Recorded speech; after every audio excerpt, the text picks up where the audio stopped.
Hi mga Bez! Welcome back to Bez Bro TV. Today, gagawa tayo ng simple pero useful na wooden wall shelves gamit ang ating Lotus Table Saw. Tara, samahan niyo ako! Una, sinukat ko muna ang kahoy base sa sukat ng wall kung saan siya ikakabit. Dito papasok ang Lotus Table Saw. Sobrang dali at linis ng hiwa kaya perfect para sa ganitong DIY project. Tip mga Bez, kapag gumagamit ng table saw, siguraduhin na may safety gear kayo tulad ng goggles. Mas okay din kung may push block para iwas disgrasya.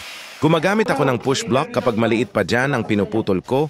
Pagkatapos putulin, ismooth natin gamit ang liha para walang matulis na edges. Importante ito para safe at maayos tingnan ng shelves natin. Ako, hindi ko na masyado niliha dahil may natural ng design ang binili kong plyboard.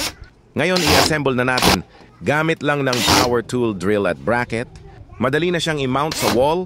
Kung gusto niyo mas matibay, pwede ring lagyan ng wood glue bago i-screw. Pro tip, gumamit ng level tool para siguradong pantay ang pagkakakabit sa wall. Walang sayad, walang tabingi. Pwede niyo siyang pinturahan o lagyan ng varnish para mas elegant ang look.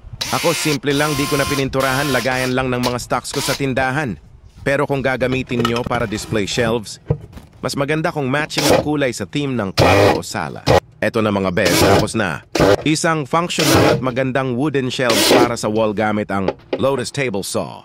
Don't forget to like, share, and subscribe sa Bez Bro TV para sa mas marami pang DIY projects, unboxing at reviews.